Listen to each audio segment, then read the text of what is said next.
professional knowledge so that we are able to articulate all our issues. This is a very good forum that we are now able to use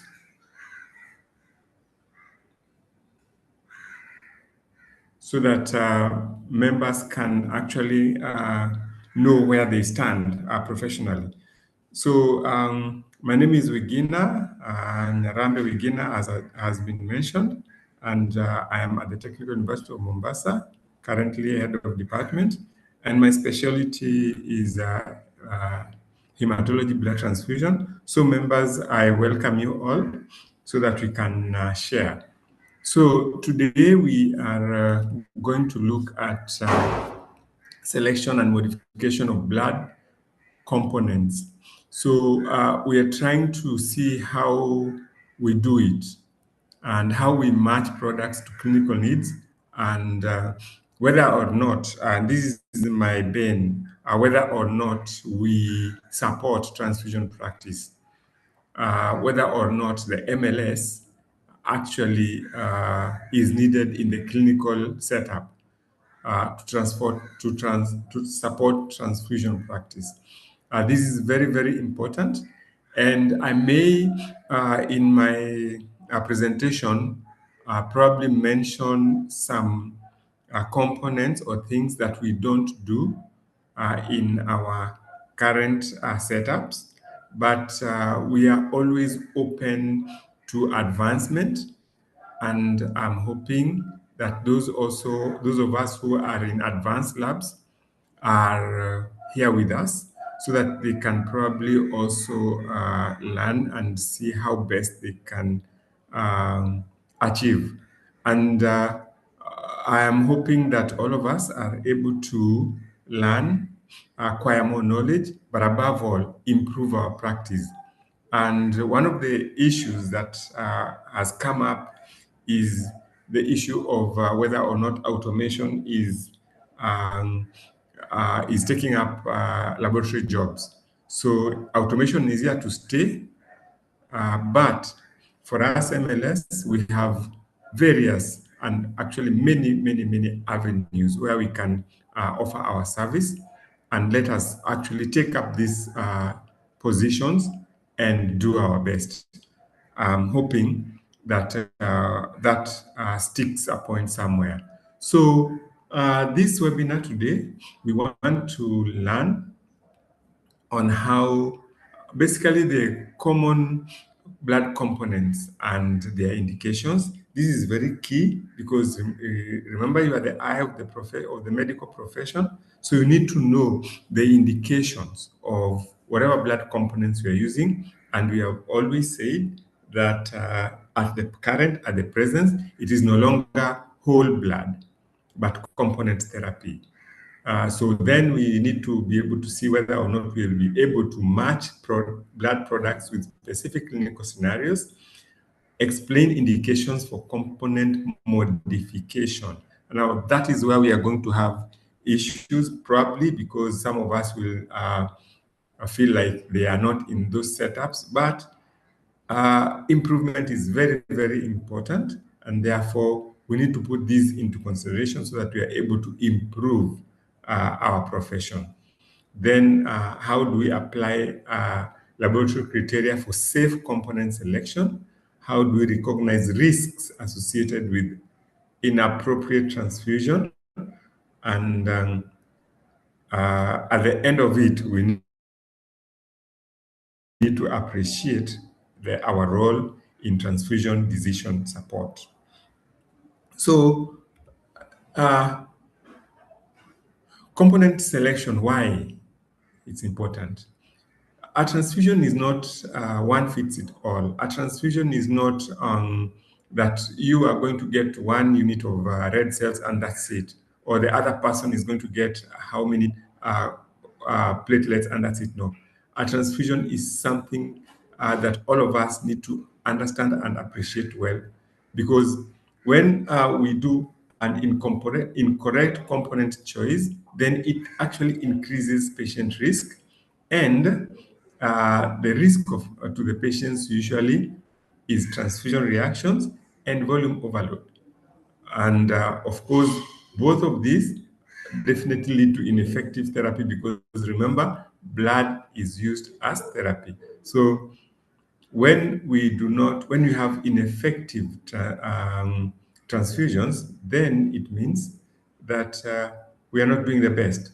So therefore, we are saying that when you do this appropriately, when you select components appropriately, then number one, we improve outcome, we improve the transfusion uh, uh, efficiency, and two, of course, blood transfusion is not only a very costly affair, uh, but it is quote unquote free because remember we give blood freely, so we are supposed to.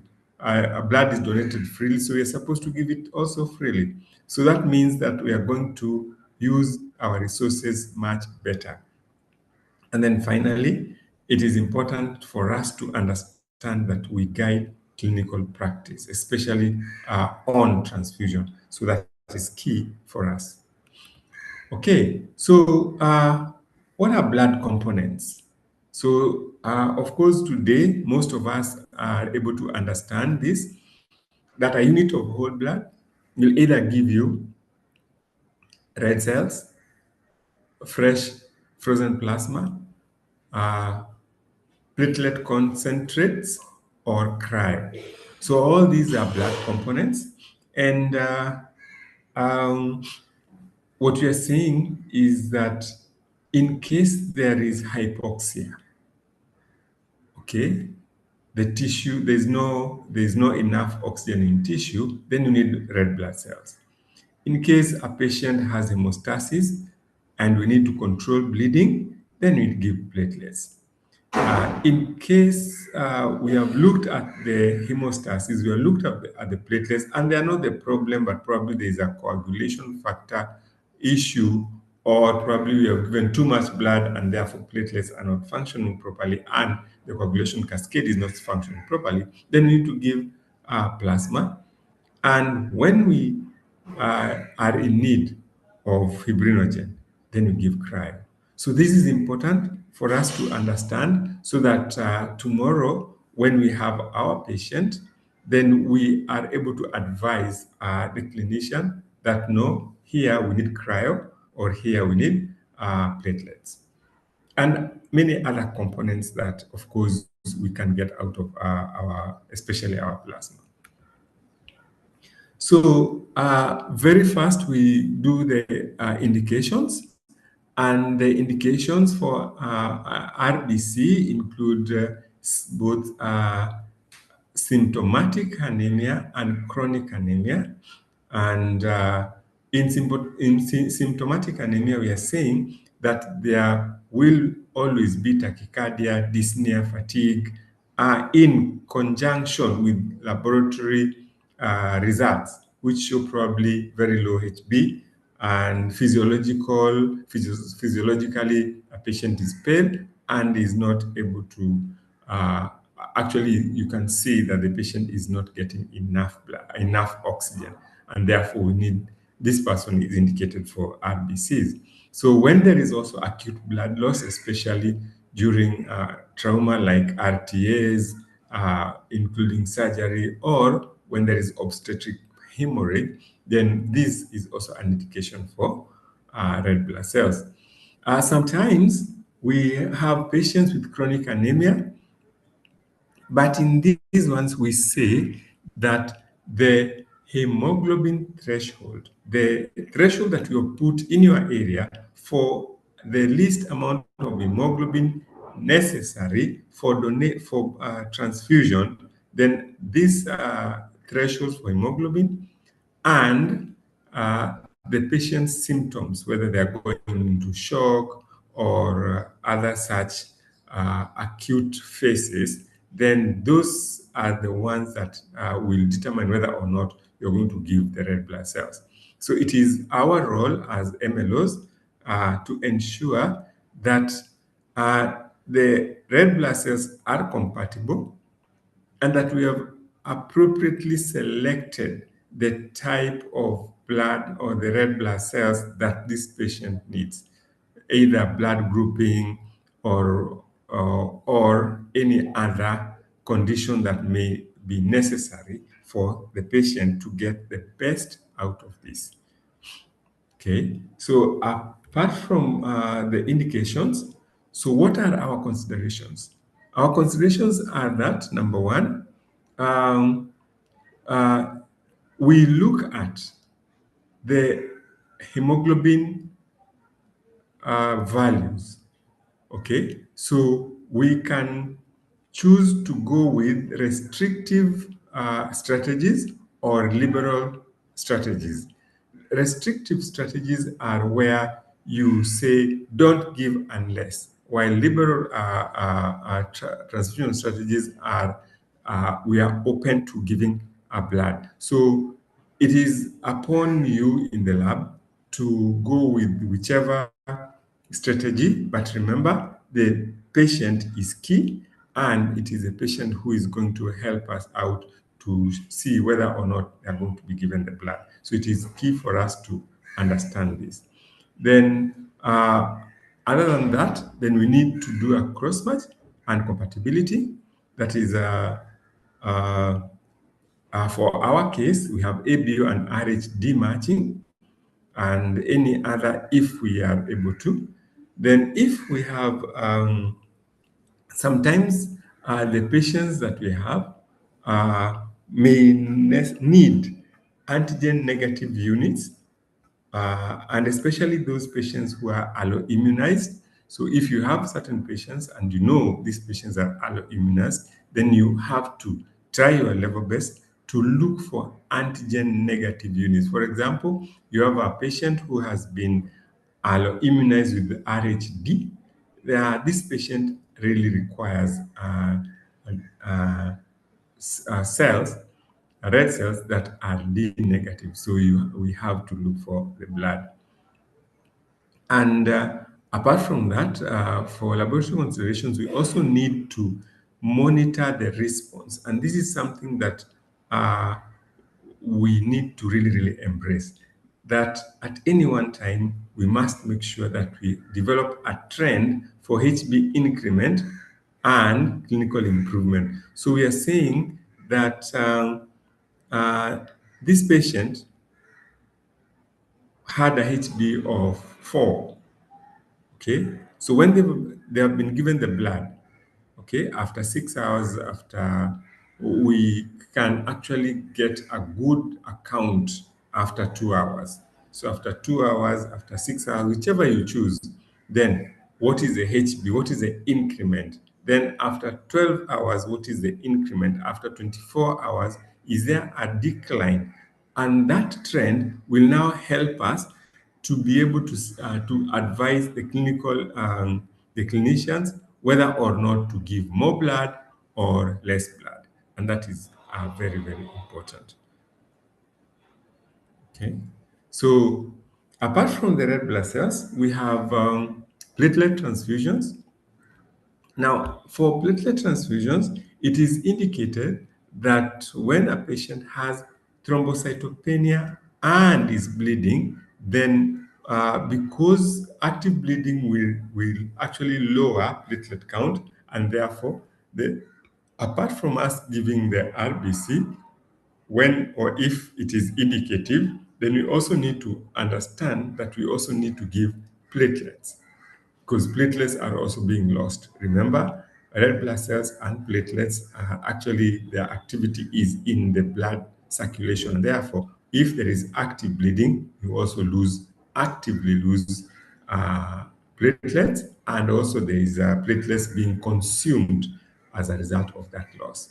So we need to see whether or not what is the thrombocytopenia. Is it severe? So it is important for us to set thresholds for platelets or for thrombocytopenia, so that we are able to give according to the stability of the patient. So in stable patients, we need to set a threshold, And in severely thrombocytopenic patients and with active bleeding, you also need to set a threshold. So the thresholds must be higher, especially for sepsis or during procedures. So when there is sepsis, there's again a lot of consumption of platelets, and when we are doing procedures also, that is.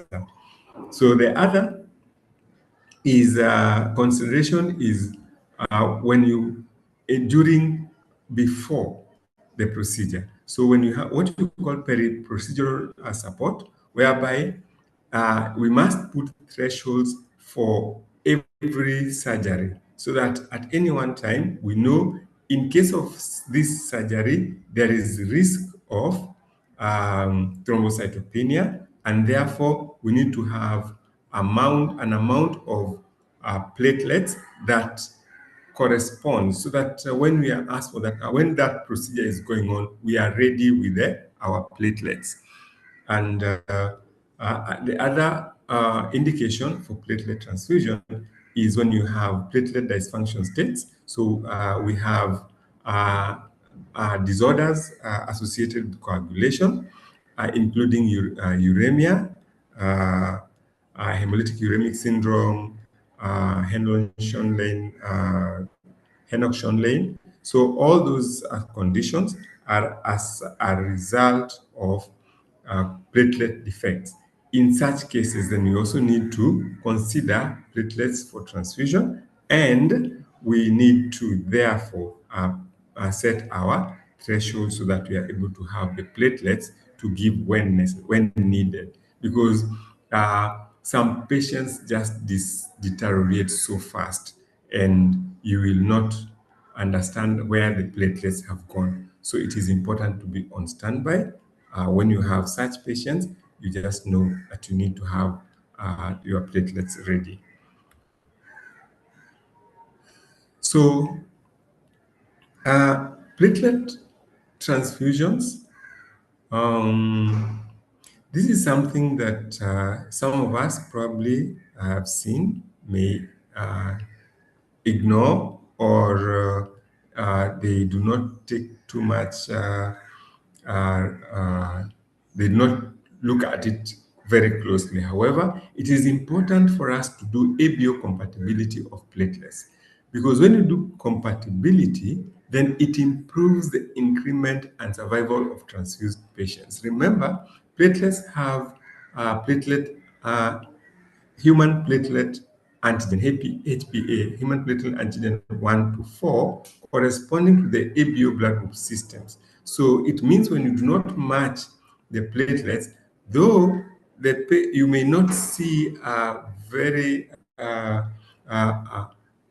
a severe reaction in the patient. However, the increment and survival of the transfused patients may be impaired. So you might be saying that I know we don't need to cross-match for platelets, but you're giving someone who is B platelets which are A, and there could be platelet antibodies in this person. So with that, then it means that some or most of these platelets are actually being taken off by the antibodies. And when that happens, then you're not going to see any increment. So you have given probably 2 O's and 2 B's and 2 A's. So the only ones that are surviving are probably the type-specific ones, which in this case could be A. So when that happens, then you are not going to see increment, okay? And therefore, sometimes it is an exercise in futility, but because you do not monitor so much, then it happens that we do this anomaly. Okay. The other consideration is the dose and expected increment. And for every one adult dose, and I hope we know what an adult dose means of platelets, we expect to raise the platelet count by approximately 20 to 40 times 10 power 9 platelets per liter. Now, if there is refractoriness,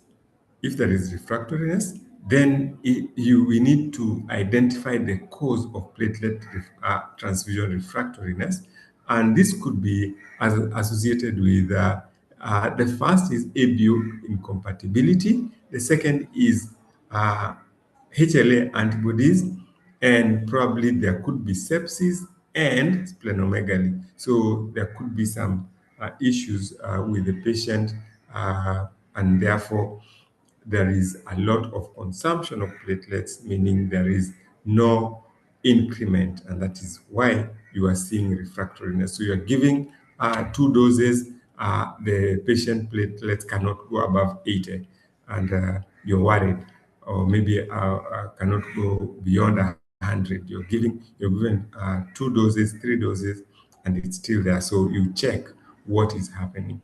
So it is important for us to always monitor post-transfusion increments, whether in platelets, whether in red blood cells. We need to monitor. And research has shown that within 1 to 2 hours, your HB, your platelets, your RBCs are actually stable within that time, so that if there was an increment and there is no underlying cause, then the increment is steady and you can actually see it even in your readings. Okay, for plasma transfusion, especially FFP, we are saying that we require plasma for coagulation factor deficiencies, and most of the time, multiple factors deficiencies are what we are targeting here, because when we have multiple factor deficiencies, of course, we know the coagulation factors. So when you have multiple factor deficiencies with active bleeding, then we need to activate the transfusion of plasma. So I know some of us maybe are holding a lot of plasma, or they do not even ask for plasma from the RBTC, but it is important to actually know where, especially when you have theaters and ICUs and HDUs in your facilities, then there is no way someone is going to tell me they do not need fresh frozen plasma. So it is important for us to appreciate that we need to be using all these components. And in case of liver disease with bleeding, then this could be as a result of impaired synthesis of clotting factors, and therefore the patient actually, before we tackle the liver disease, then the patient needs a lot of plasma transfusion so that we can be able to tackle the associated coagulation inefficiencies. So that could be very, very key. Then today, we know that we are supposed to, in certain circumstances, initiate what we call massive transfusion protocols. And massive transfusion protocols come with their challenges, and therefore it is important that we take into consideration when we need to actually include plasma transfusion when we are talking about massive transfusion protocols. And we are saying that when you incorporate plasma transfusion, then it prevents dilutional coagulopathy, because remember, you are having a lot of red cells, and you are giving and giving and giving. So when you're giving those, then if you don't give plasma, concentrate plasma transfusion, then you're going to introduce dilutional coagulopathy. When we are looking at treatment of coagulopathies, and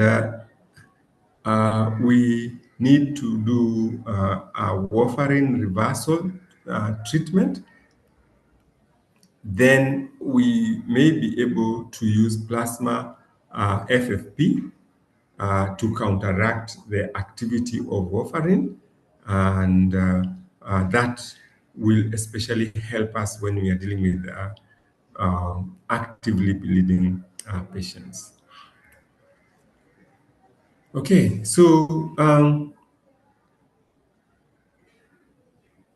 now plasma transfusions are an important aspect of treatment of coagulopathies, and it is important that as we do our transfusion, we need to assess the INR, that is PT or INR, and then APTT, so that we can be able to guide how much more plasma we need as opposed to just using plasma for the sake of it. So we need to do our prothrombin times, and we need to check our intrinsic and extrinsic pathways so that we are able to use the plasma better, not just for routine, but to be able to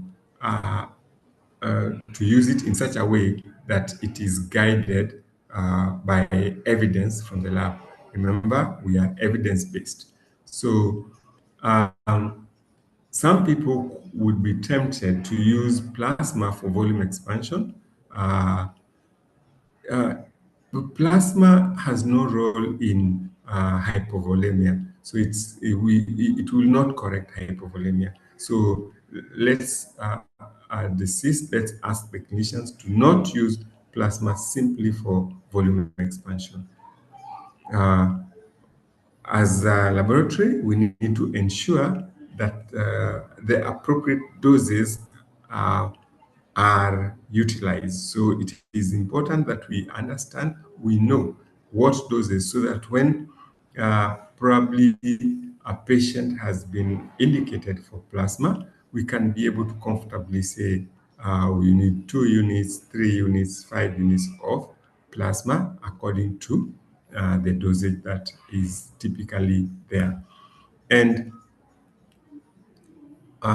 most importantly, we need to monitor the response by repeating coagulation tests to ascertain correction. So remember that in all these scenarios, there is an issue, an element of bleeding, an element of loss. Now, this loss, it is critical for us to understand that as the loss continues, we are doing some therapy. Now, this therapy, how is it working? The working of the therapy will be the correction of the bleeding tendency that we are seeing. So we must test our patients to see whether or not the abnormality has been corrected. And that's basically repeat of INR, repeat your APTT, repeat your fibrinogen test, repeat your thrombin time test. Those are the things that you must do.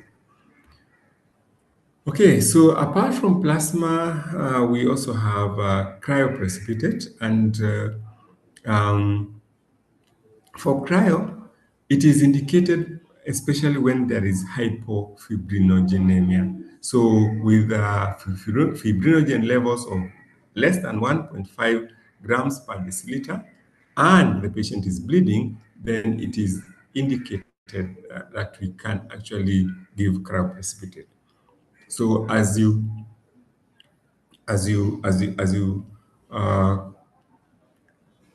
receive the request for cryoprecipitate transfusion, kindly note what is the fibrinogen level. When you're doing your test and the fibrinogen has been requested, and you have seen that the fibrinogen levels are that much less, and now the patient is also bleeding according to the history, then you know, be standby, or if not, advise the clinicians to consider cryoprecipitate transfusions. So when a patient is having massive hemorrhage, it is important that we very, very early replace the fibrinogen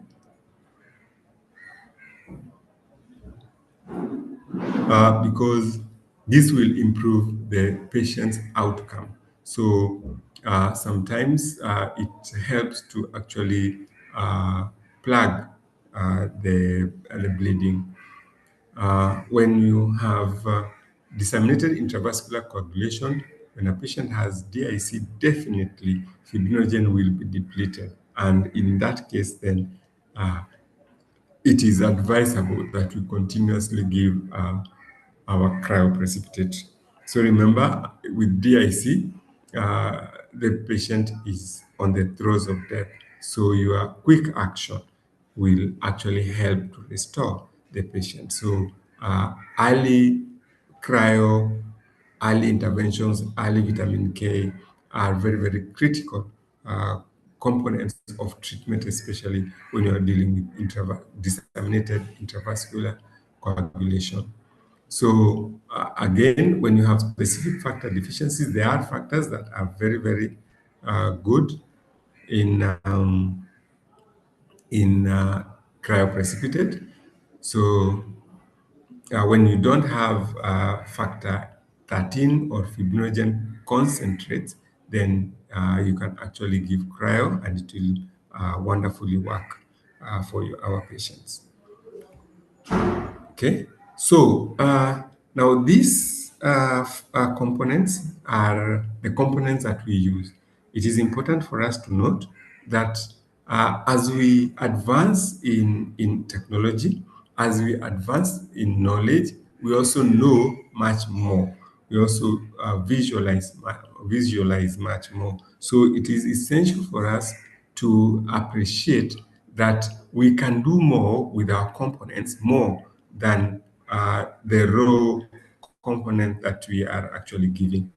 This is because sometimes probably you have a mother who is cytomegalovirus free, and this mother requires transfusion.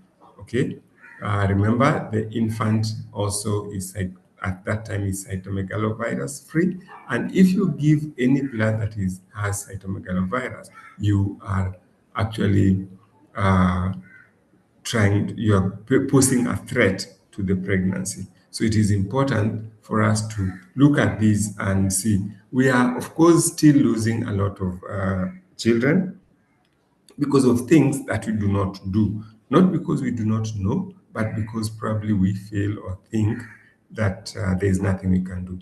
But indeed, there are many things that we can do. For example, we can do liquoreduction. Okay, we can do irradiation of products. We can wash. If you have a theater, you have a sterile environment. So why not wash cells? Okay, so that you can actually get the best for these patients who actually need these washed cells. Uh, we can also do volume reduction, and all these will target specific clinical risks. So liquid-reduced components are basically components where white cells have been removed, and we actually achieve this by filtration just before storage or at the bedside. So we can actually filter. Remember, liquid reduction can, today we also have blood giving sets that have filters that actually reduce the number of leukocytes that are entering into the patient. So these are is a very, very important strategy. So as medical laboratory professionals, we need to analyze the giving sets, the filters, to see whether or not actually the filters are capable of doing the liquid reduction. And as a quality control measure, it is important that we do this so that we are able to see whether or not they are effective, and if different companies which are giving these filters are actually doing a good job, or they're actually not doing a job at all. So it is important for us to involve ourselves in making sure that the liquid reduction is taking place. So liquid reduction then will minimize febrile and hemolytic reactions, because it minimizes the chance of cytokine mediated reactions, because when you have less lymphocytes going into the patient, you have less macrophages or monocytes going into the patient, then there is less likelihood of cytokine production or foreign cytokine production in this patient. Okay, and then it also decreases the chance of early immunization, because especially in chronically transfused patients, there's a great risk of early immunization as a result of that, including graft versus host disease. So some of it can actually be uh, reduced by this. So the benefits of leukoreduction also is that it reduces CMV transmission risk, especially in susceptible patients. So patients who are cytomegalovirus-free need these cytomegalovirus-free components, and therefore it is important that this is done. Okay. So for irradiation, this is a tricky one, because we need to have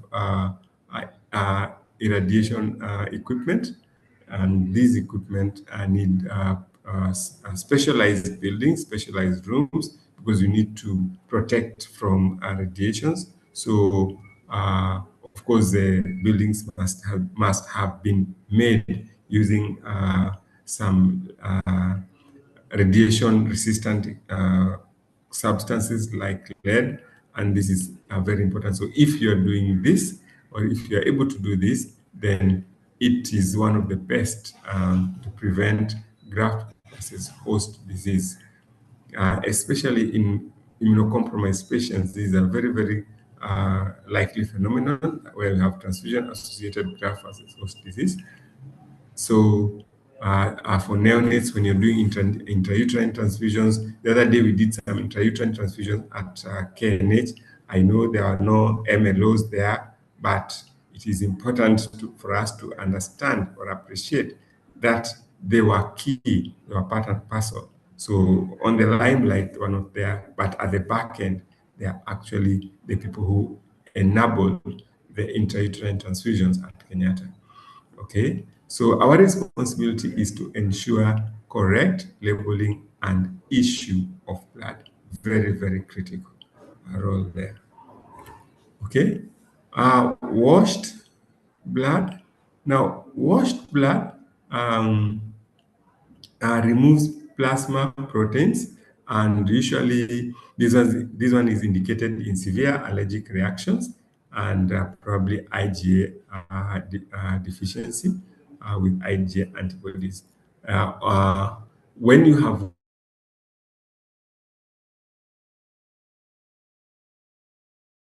washed the red blood cells, there is 24 to 48 hours, so you must use the blood. And the other challenge is that indeed washing of cells is resource intensive. So this therefore means that when you're doing it, must be a very, very worthy cost when you're doing the washing of cells, so that you can give washed cells to patients who may actually benefit quite a lot from the washing. Now, this is something MTP. This is something that is not new and is not old. So most of us have encountered, or some of us have encountered RTAs where you have to give more than 10 units within 24 hours. Okay, now you are going to replace actually more than half of the patient's blood within a very short time. And therefore, we need to do what we need to activate MTP.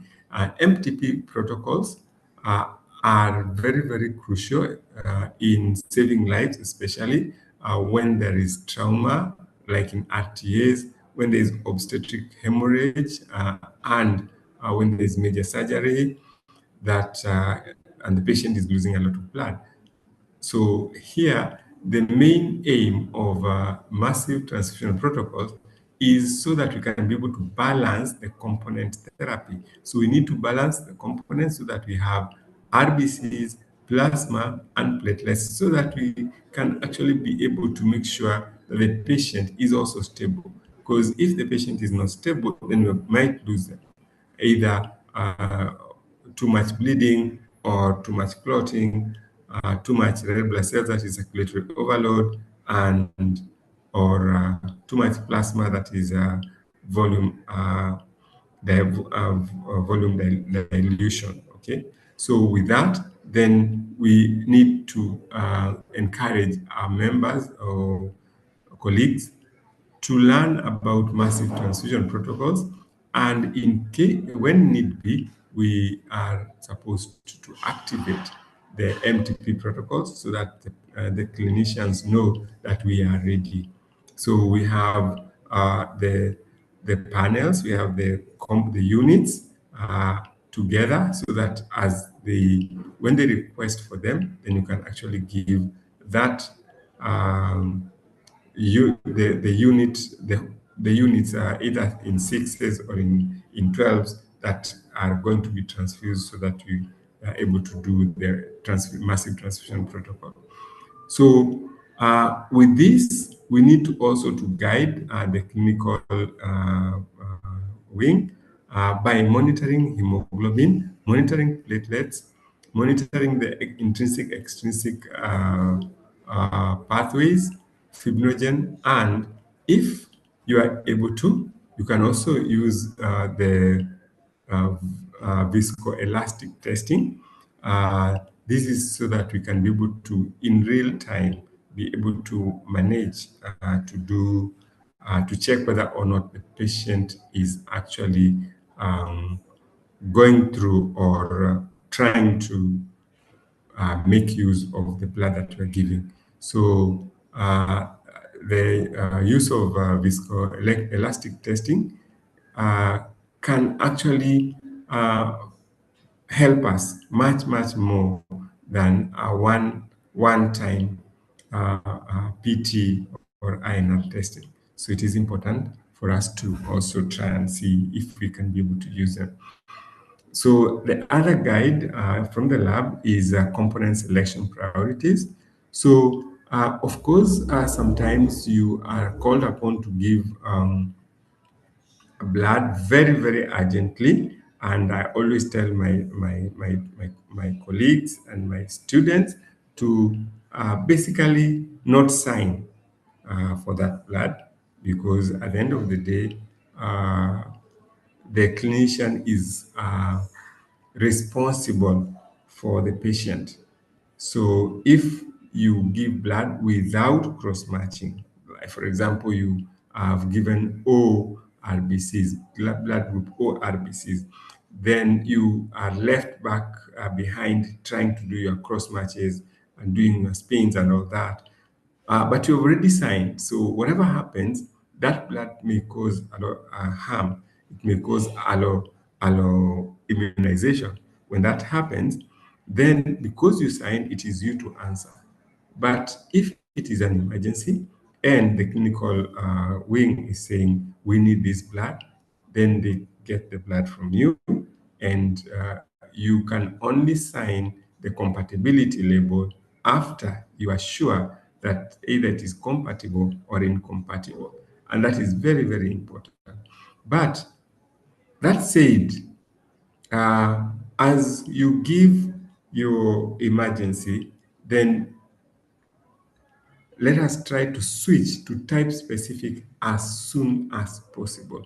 So a patient is A, you've given the first one O, but and you're doing the cross match, but as you're doing the cross match for that O continue, don't do one cross match. Now you're going to do maybe two or more, and they should be type specific so that we alleviate the issue that may arise associated with non-type specific blood. So it is important to note also that early use of plasma and platelets, and if you add cryo, will be important, especially when the patient has low fibrinogen in this case. So it is important that as you're doing your MTP, you're learning about MTP and you are preparing yourself for a situation when you have an MTP protocol activated. it is also important to note that we also need to use either you add cryo precipitate as needed, so that it's not just the plasma, but you can also add cryo precipitate, especially if the fibrinogen levels are going low. So apart from MTP, we also have another MTP-like, and this is exchange transfusion protocols, and this is especially in the neonates. So this is so that we are able to remove abnormal or toxic blood components, especially in the neonates, and this could include probably antibodies, probably antibody-coated cells, and all this is very, very important. So we replace these components with compatible donor blood, and here sometimes we can do these when you have a sickle cell uh, a sickle cell subject in crisis, or especially when they are undergoing acute chest syndrome, or probably stroke, or when a sickle cell patient actually has developed a severe malaria, or probably when they are undergoing some toxic mediated hemolysis or toxin mediated hemolysis. So when this happens, then it is important that we can be able to do an exchange transfusion as early as possible. So we need to consider that the units for units for exchange transfusion must be antigen matched, must be hemoglobin S negative, um, and often we have to make sure that we have done this the best way we can. So, and the target for exchange transfusion, is to increase the hematocrit as much as possible while reducing the abnormal cells. And we need to always constantly monitor the lab. Okay, so when we inappropriately use incompatible blood, or when inappropriately use blood, then for red cells, unnecessary transfusions will lead to TACO and increased viscosity, which could actually lead to cardiac infarction, myocardial infarction. For platelets, when we inappropriately use platelets, there will be poor increment, there could be early immunization and risk of refractoriness, and therefore no use of the platelet. When for FFP, misuse could lead to actually zero benefit. Uh, when you use FFP for volume expansion, there's zero benefit. So it's a waste. For cryo, if you delay or inappropriately use, then there could be persistent hypofibrinogenemia, and the bleeding could actually be ongoing. So this is a critical thing. For the modified products, there is risk of probably transfusion-associated graft versus host disease, or severe allergic reactions. So overall, increased patient risk when we inappropriately use components, wastage of scarce resources, and poor clinical outcomes. So our role is to advise on appropriate component selection, to ensure compatibility, to monitor transfusion effectiveness, and to support hemovigilance.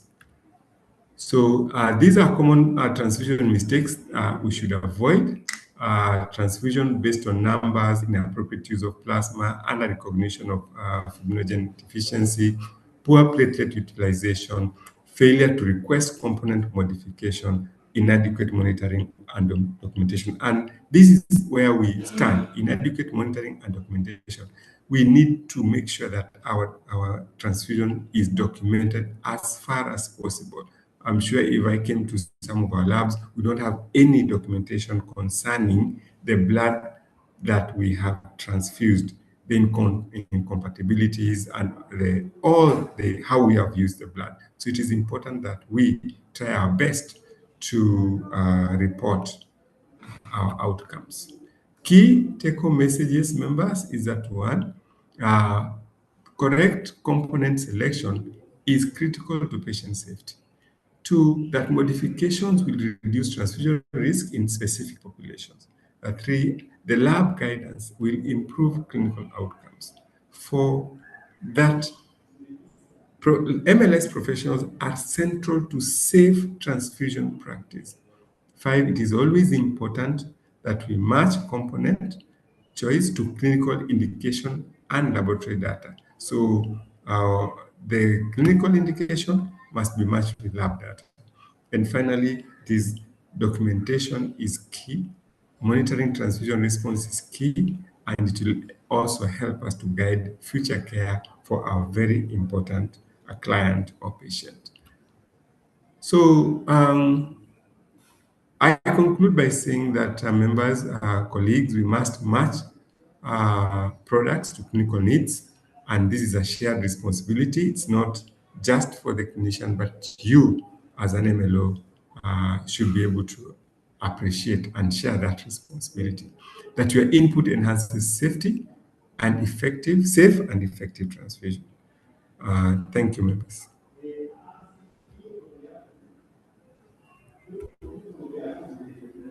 Fred, are you there? Yes, thank you. Thank you very much, Dr. for that very elaborate presentation. I think it was quite insightful and I think very timely also. And members, I can see we have a couple of concerns and maybe questions. So I'm going to allow this time so that we can bring in our questions and concerns. And also, if you would want to speak, kindly you can just raise your hand. I will be able to give you the right to speak. But I think at this point, I want to recognize your compliments. Hamed Shahrizad says great explanation. Margaret Maina, great topic. And I think someone here says, thank you. You are my lecturer for hematology and blood transfusion. Thank you so much. So I think, Dr. We can get a few questions here. James Monialo, who is asking, what's the difference between whole blood and packed red cells, and how are they used interchangeably? Okay, Dr. If you can start with that. Okay, in the current dispensation, we are saying using whole blood is a waste because if you look at, let's see, you can see my screen, Fred? Yes. All We right. can. So I just want to show this. So if this is whole blood here at the center, and then the far left or right for you is the red blood cell. That is a packed red blood cells. Then the rest are the other components. So when you give whole blood, it means you are giving this patient all these 1, 2, 3, 4 components, yet at that time, probably they only need one of the components. So it means, therefore, that it is a waste. So giving somebody whole blood is a waste, and it is not recommended at the moment. So we need to do more and more sensitization on giving what we refer to as component therapy, because giving blood or transfusions are therapy, and therefore we need to embrace component therapy. Fred? Thank you. I think we can pick another one on what is allo immunization. And then maybe as you answer that, James is asking, kindly elaborate on FFP compatibility. Okay. So when you give somebody, when you transfuse blood, or when somebody probably got pregnant, and the blood that you've given or the fetus that this person is carrying is of a different antigenic makeup, blood system makeup.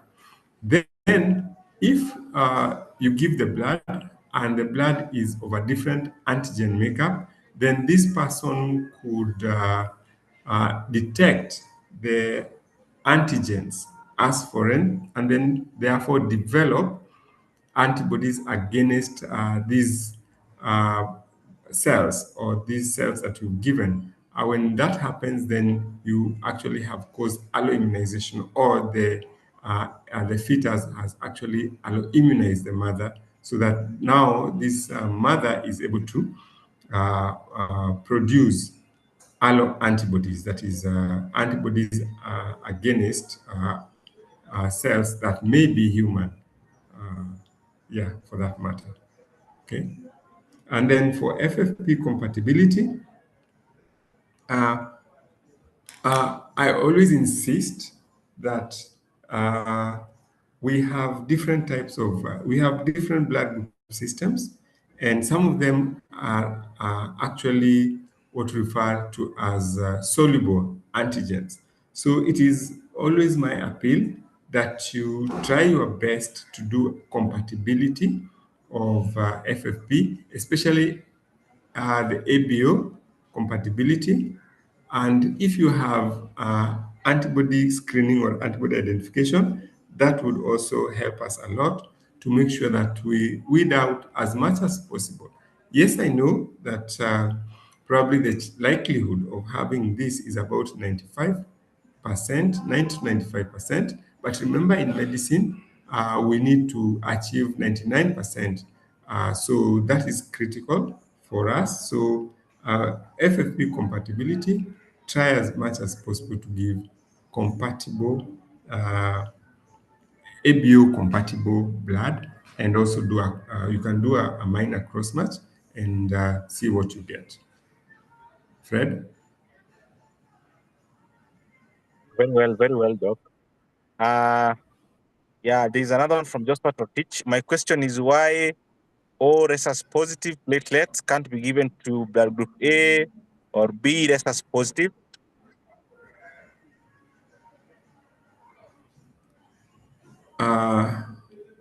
I said that platelets have human platelet antibodies, antigens.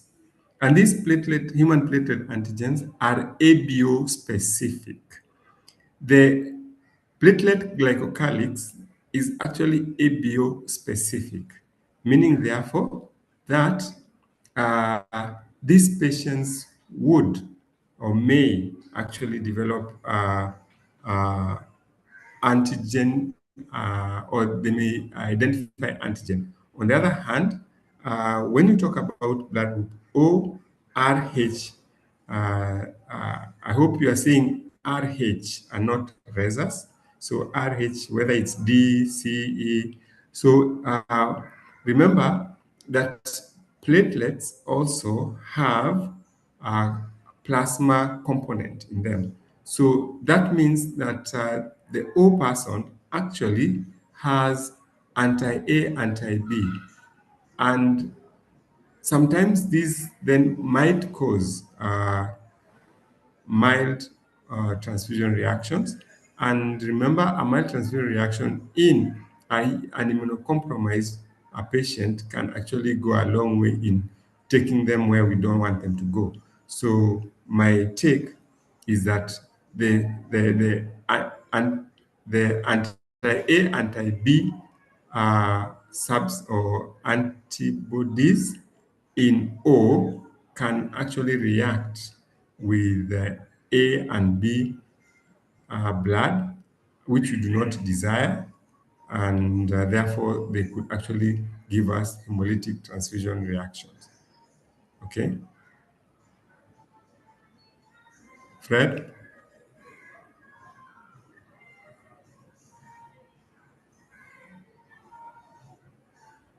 Yes, sir. I think that's well done.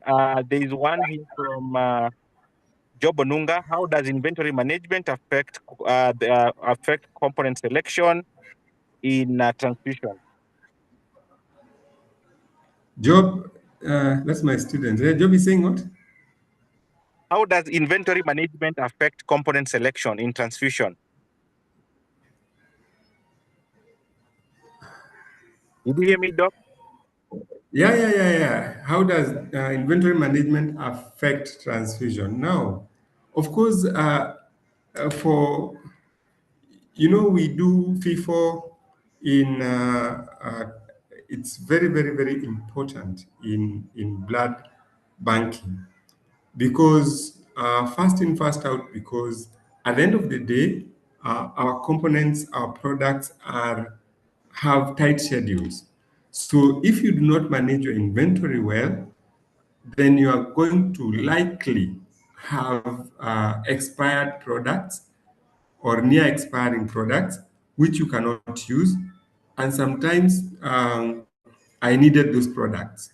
So you needed to have actually taken those products out of your inventory as soon as you feel that you may not use them within the corresponding time. So it is critical that we manage our inventories very well for blood banking so that we are able to make sure that this very scarce resource is much well utilized.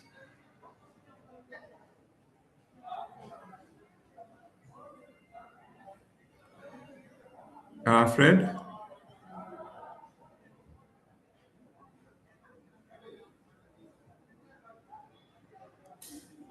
Thank you. Sorry for that. Was muted. Okay, there's still more questions. Miriam Mutua, how do we do compatibility tests for FFP and platelet concentrate? I think I answered that. I said you do minor cross match. Okay, thank you. Then there's another one here from Elika Nangila. What is refractoriness in platelet in PLC transfusion and hypovolemia in plasma transfusion?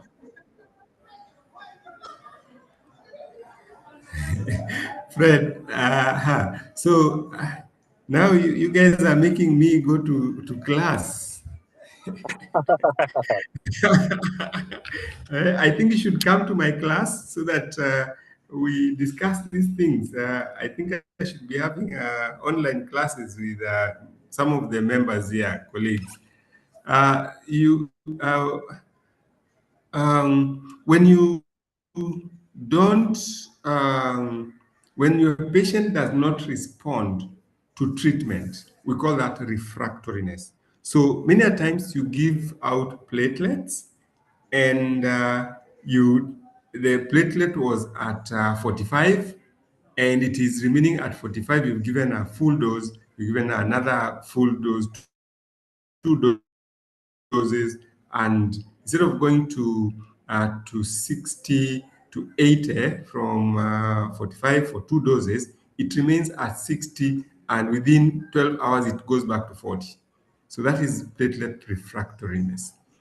So we can also have red cell refractoriness again, and although red cell refractoriness sometimes is also associated with malignancy, but hypovolemia, guys, we should be knowing hypovolemia.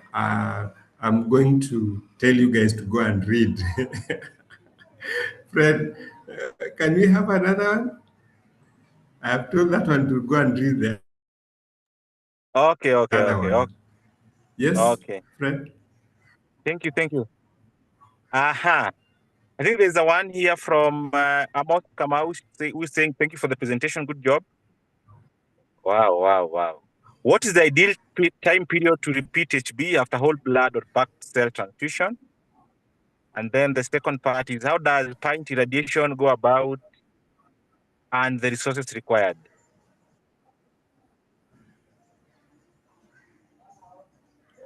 Okay, so the first question was on Fred, or the HB.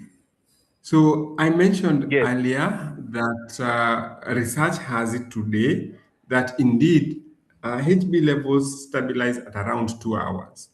So anytime between 2 hours and 12 hours is enough for you to do a repeat HB. And I am pleading with colleagues to try their best to not give whole blood.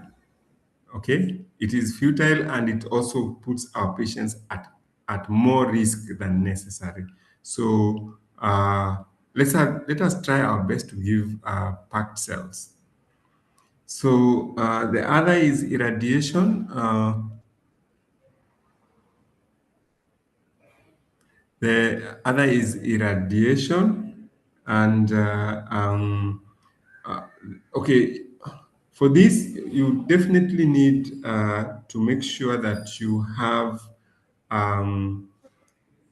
space for you see when you talk about radiation control. So I'm hoping that you can actually have a room for radiation that meets the values that are given by the radiation control authority, and from there then you can go on. So I'm not able to quantify the amounts that you need.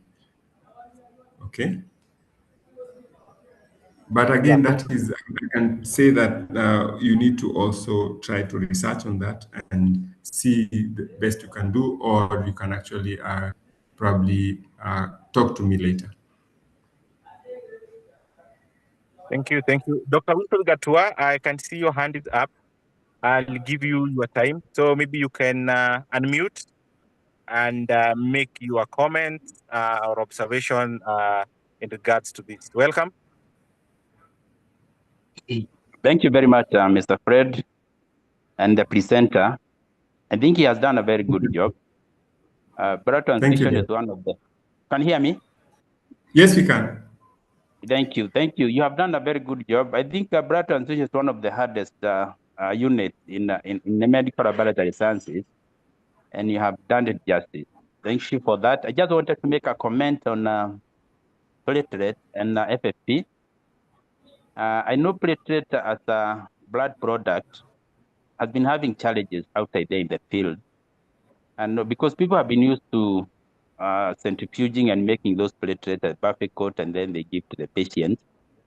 But of course, research has shown that, for example, when you spin that pint of blood and then you give it to the patient, the buffet coat, sometimes it doesn't add that much value to the patient. And with research, we have realized that sometimes you raise the platelet count by only one or two units, which will not change the management of patients. Remember, those patients who receive platelet are usually the leukemic patients with very low count. And therefore, you really need to make a difference to that particular patient. And that's why it's always recommended that if you don't have apheresis platelets, then you have to pull. And I think they talk about of 5 to 6 pints. You pull them so that you can add value to that particular product you are giving to the platelet. So of course, we are shifting from the pulled platelet these days because of the obvious reason to the apheresis platelet.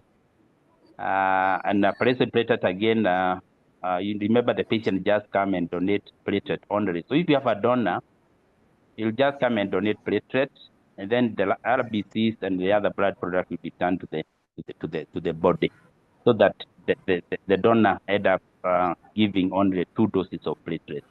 And it has been very, very effective. When you give a patient 1 or 2 doses of those apheresis platelets, those are patients you can even discharge from the hospital comfortably. So apheresis is very, very important, and we really need to emphasize on the need to give these patients apheresis so that we can help the patient. And the issue of group specific for platelets, there is a solution that we usually add, which is called the PAS, platelet additive solution, which doesn't you don't have to give the specific blood group of the patient. So it means once you collect that platelet in PAS, you can give to any group of the patient. So that one minimizes transition reactions and also minimizes the volume of plasma, donor plasma. So it is recommended we have been doing that at KU referral, and we give a fresh platelet. We use PS, and it is not blood group specific. So I think that is should be clear. And then the other area I wanted to comment on is on FFP. Because the other day I was talking to somebody who came to benchmark in our laboratory, and he found a blood bank in our lab, not bank, but blood bank centrifuge. And so I asked them whether they have one in their place, and he told me they don't. So I got interested because he told me that they prepare those particular products, FFP in particular. And the answer I got is that they usually, once you bleed the donor, you keep the blood for like, for example, if you bleed the donor today at 10 a.m., you keep it up to tomorrow around 9, 10 a.m., 11 a.m. Then you come and express and remove the plasma, and then you put it in the fridge. And you know that's a very long procedure, because FFP is a fresh frozen plasma. So why do we have the word fresh and frozen at the same time? It's because this blood, you have to bleed the donor and centrifuge immediately. Remember, those are heat labile factors. So the moment you keep it at room temperature, then it, or even in the fridge, 2 to 8, at the end of it, or you may not be helping that patient much. So it's always important that when we are preparing this product, we make sure that we follow the right protocol so that we can help the patient. And thank you very much again, the presenter. Your name is very hard. I keep on forgetting your name. But thank you very much for the good work you have done. Asante sana. Back to you, Fred. Thank you, Doc. Thank you, Doc. Thank you very much. You can call me Wiggs, WIGIS. Thank you, Wiggs. Thank you, Wiggs. Yeah. Thank you very much. Thank you for your comments. Really enlightening. I'm grateful. And indeed, I'm surprised because I know all our RBTCs have apheresis machines, but I was surprised to learn that they don't know how to operate it. So some of these things in this country, you just wonder what we really need, because honestly, what we are doing and what we know is much more than what we are doing. So I'm grateful for the comments, and members, please take to heart what Dr. has said. And the issue of keeping blood for more than 6 to 8 hours is actually criminal. So after 6 hours, you make sure you have already done away with your components if you have. And yes, apheresis is the way to go. Fred? Thank you, thank you. Thank you, Dr. Wilfred, for your input. I think that is well in order, and I think our time is much spent now, and I'm sure we have tried to handle almost all questions. I might have not been able to read all the comments. Kindly bear with us, but we can do that next time. And maybe at this point, I want to say that this was a very enlightening presentation.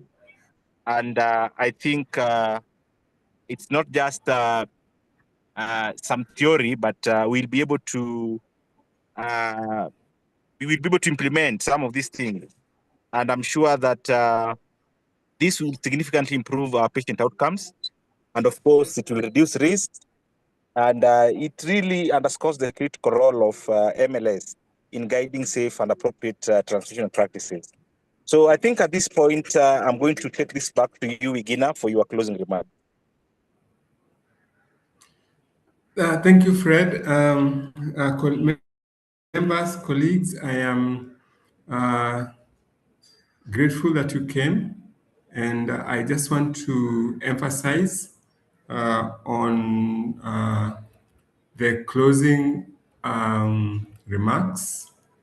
I just want to emphasize on the take-home messages that MLS professionals are central to safe transfusion practice.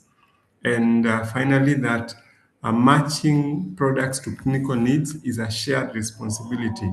Members, let us embrace the sharing of the health space, because then we are going to expand that space the best way we can. MLS is one of the youngest medical professions, but we are growing. If you look at the whole of medicine, so let us keep this space, let us keep the fire burning, but above all, let us make sure that as the eye of the profession, we truly become the eye of the profession. With that, I thank you and I say thank you and thank you very much. Fred, over to you. Thank you, everyone. And I think at this point, I want to thank the participants for your engagement and especially for your commitment in advancing quality in transfusion medicine. And I'm sure that we shall carry this knowledge that we have gained today. And in every unit that we shall issue, and this will be reflected. So I want to also take this opportunity to sincerely appreciate you, Wigina. I think you have given us very practical insights, and this and this for sure will strengthen our day-to-day practice. So I want to take the opportunity to thank you, and also for those who have further questions, I think Wigina is available. You can always consult him on the side, because I've seen a lot of reactions, and those ones who want lectures from Wigina, Lecter, you can confirm that you're available. Yeah. So I think that is it. We have come to the tail end of this presentation.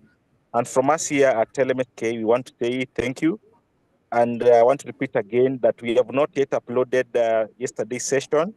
Those of you who are reaching out, and as such, we have also not sent the certificate to your email. But as soon as we have finished everything, we shall be able to award all eligible participants. So just be on the lookout. We shall be able to do that and send your certificate in the email. Otherwise, thank you and enjoy your evening.